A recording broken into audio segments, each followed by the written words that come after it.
ತ್ರಿಕೋನಮಿತಿಯ ಮುಂದಿನ ಲೆಕ್ಕ. ನೆಲದ ಮೇಲಿನ ಒಂದು ಬಿಂದುವಿನಿಂದ 10 ಮೀಟರ್ ಎತ್ತರದ ಕಟ್ಟಡದ ಉನ್ನತ ಕೋನ 30 ಡಿಗ್ರಿ. ಕಟ್ಟಡದ ಮೇಲೆ ಒಂದು ಧ್ವಜಸ್ತಂಭವಿದ್ದು ಅದೇ ಬಿಂದುವಿನಿಂದ ಆ ಧ್ವಜಸ್ತಂಭದ ತುದಿಯನ್ನು ನೋಡಿದಾಗ ಅಲ್ಲಿ ಉನ್ನತ ಕೋನ 45 ಡಿಗ್ರಿ ಆದರೆ ಆ ಧ್ವಜಸ್ತಂಭದ ಉದ್ದವನ್ನು ಕಂಡುಹಿಡಿಯಬೇಕು. ನೆನ್ಪಿಟ್ಕೊಳ್ಳಿ, ನಮಗೆ ಯಾವುದೇ ತ್ರಿಕೋನಮಿತಿಯ ಲೆಕ್ಕ ಇರಲಿ ಒಂದು ಲಂಬ ಕೋನ ತ್ರಿಭುಜ ಬೇಕೇ ಬೇಕು. ಇದು ನಮ್ಮ ನೆಲದ ಮಟ್ಟ ಅಂತಾದರೆ ಕಟ್ಟಡ, ಇದನ್ನು ನಾವು ಕಟ್ಟಡ ಅಂತ ಇಟ್ಕೊಳ್ಳುವ. ಕಟ್ಟಡ ಎ ಬಿ ನೆಲದ ಮೇಲಿಂದ ಒಂದು ಬಿಂದುವಿನಿಂದ 10 ಮೀಟರ್ ಎತ್ತರದ ಕಟ್ಟಡ. ಕಟ್ಟಡದ ಎತ್ತರ 10 ಮೀಟರ್, ನೆಲದ ಮೇಲಿನ ಒಂದು ಬಿಂದು ಪಿ ಅಂತ ಇಟ್ಕೊಳ್ಳುವ. ಇಲ್ಲಿಂದ ಕಟ್ಟಡದ ತುದಿಯನ್ನು ನೋಡಿದಾಗ ಉನ್ನತ ಕೋನ 30 ಡಿಗ್ರಿ ಆಗಿದೆ. ಇಲ್ಲಿ ಕೋನ 30 ಡಿಗ್ರಿ. ನಂತರ ಕಟ್ಟಡದ ಮೇಲೆ ಧ್ವಜಸ್ತಂಭ ಇದೆ. ಈ ಕಟ್ಟಡದ ಮೇಲೆ ಒಂದು ಧ್ವಜದ ಸ್ತಂಭ ಇದೆ. ಇದು ಧ್ವಜದ ಸ್ತಂಭ ಉಂಟು ಅಂತ ಇಟ್ಕೊಳ್ಳಿ.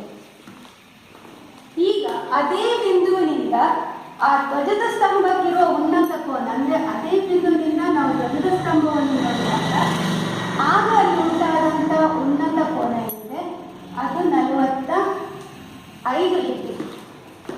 ಹಾಗಾದರೆ ಈ ಧ್ವಜಸ್ತಂಭದ ಉದ್ದ ಎಷ್ಟು? ಇದಕ್ಕೆ ನಾವು ಇಲ್ಲಿ ಕ್ಯೂ ಅಂತೇಳಿ ಕೊಡುವ. ಅವ್ರು ಕೇಳಿರುವಂಥದ್ದು ಕ್ಯೂ ಇಂದ ಎ ಇರುವಂಥ ಉದ್ದ, ಅಂದರೆ ನಾವು ಎಕ್ಸ್ ಅಂತೇಳಿ ತಗೊಳ್ಳ.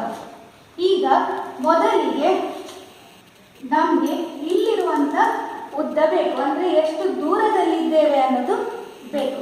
ಪಿ ಬಿಯ ಬೆಲೆ ಬೇಕು. ತ್ರಿಭುಜ ಪಿ ಎ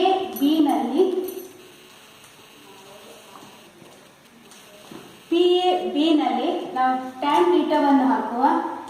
ಟ್ಯಾನ್ ಥೀಟಾ ಸಮ ಅಭಿಮುಖ ಭಾಗಿಸು ಪಾರ್ಶ್ವ ಅಂತ ಹೇಳಿದರೆ ಟ್ಯಾನ್ ಥೀಟಾ ಟ್ಯಾನ್ 30 ಸಮ ಎ ಬಿ ಭಾಗಿಸು ಪಿ ಬಿ. ಟ್ಯಾನ್ 30 ಅಂತ ಹೇಳಿದರೆ 1/3 ಸಮ ಎ ಬಿ ಅಂದರೆ ಕಟ್ಟಡದ ಎತ್ತರ 10 ಮೀಟರ್ ಭಾಗಿಸು ಪಿ ಬಿ. ಓರೆ ಗುಣಾಕಾರ ಮಾಡಿದಾಗ ಪಿ ಬಿ ಸಮ 10 ಗುಣಿಸು √3. ಇದು ಕಟ್ಟಡದ ಬುಡದಿಂದ ನಿಂತಿರುವಂಥ ಪಾಯಿಂಟ್ ಏನಿದೆ ಅಲ್ಲಿಗಿರುವಂಥ ದೂರ ಇದೆ. ಇನ್ನು ನಮಗೆ ಬೇಕಿರೋದು ಧ್ವಜಸ್ತಂಭದ ಉದ್ದ ಎಷ್ಟು ಅಂತೇಳಿ. ಅದಕ್ಕೆ ನಾವು ತಗೊಳ್ಬೇಕು ಈ ಇಡೀ ತ್ರಿಭುಜವನ್ನು. ಅದು ತ್ರಿಭುಜ ಪಿ ಬಿ ಕ್ಯೂನಲ್ಲಿ ಟ್ಯಾನ್ 45, ಯಾಕಂತ ಹೇಳಿದರೆ ಈಗ ನಮಗೆ ತಗೊಳ್ತಾ ಇರೋದು ನಾವು ಆ ತ್ರಿಭುಜದ ಕೋನ, ಅದು 45 ಡಿಗ್ರಿ. ಟ್ಯಾನ್ 45, ಟ್ಯಾನ್ ಥೀಟಾ ಸಮ ಅಭಿಮುಖ ಭಾಗಿಸು ಪಾರ್ಶ್ವ. ಈಗ ಅಭಿಮುಖ ಅಂತ ಹೇಳಿದರೆ ಇಲ್ಲಿಂದ ಇಲ್ಲಿಯವರೆಗೆ ಇರುವಂಥದ್ದು, ಅದು ಬಿ ಕ್ಯೂ ಭಾಗಿಸು ಪಿ ಬಿ. ಟ್ಯಾನ್ 45 ಹೇಳಿದರೆ ಅದರ ಬೆಲೆ 1 ಸಮ ಬಿ ಇಂದ ಕ್ಯೂ ತನಕ ಅಂತ ಹೇಳಿದರೆ ಬಿ ಇಂದ ಎ ವರೆಗೆ 10 ಮೀಟರ್, ನಂತರ ಎ ಇಂದ ಕ್ಯೂ ತನಕ ಎಷ್ಟು ಅಂತ ನಮಗೆ ಗೊತ್ತಿಲ್ಲ, ಅದನ್ನು ನಾವು ಎಕ್ಸ್ ಅಂತ ಇಟ್ಕೊಳ್ಳುವ. ಒಟ್ಟಿಗೆ ಅದು 10 + ಎಕ್ಸ್ ಅಂತ ಆಯಿತು. ಇನ್ನು ಭಾಗಿಸು ಪಿ ಬಿ. ಪಿ ಬಿಯ ಬೆಲೆ ನಾವು ಈಗಷ್ಟೇ ಕಂಡು ಹಿಡಿದಿದ್ದೇವೆ, 10√3. ಈಗ ಆಗದ ಹಾಗೆ ಓರೆ ಗುಣಾಕಾರ ಮಾಡುವ. ಆಗ ಇದು 10√3 ಸಮ 10 + ಎಕ್ಸ್ ಅಂತ ಆಗ್ತದೆ. ನಮಗೆ ಎಕ್ಸಿನ ಬೆಲೆ ಬೇಕು. ಇಲ್ಲಿರುವಂಥ 10 ಈಚೆ ತಗೊಂಡು ಬರುವ.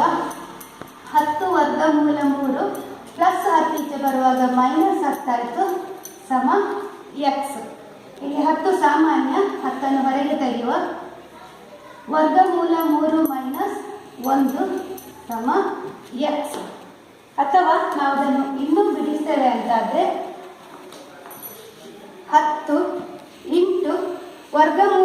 3 ಅಂತ ಹೇಳಿದರೆ ಅದರ ಬೆಲೆ ಸುಮಾರು 1.7 ಮೈನಸ್ 1 ಸಮ ಎಕ್ಸ್.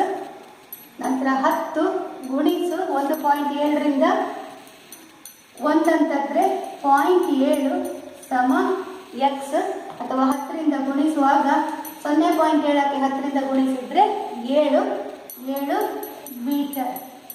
ಸೊ ಎಕ್ಸ್ ಅಂತ ಹೇಳಿದರೆ ಧ್ವಜಸ್ತಂಭದ ಉದ್ದ 7 ಮೀಟರ್ಗಳು.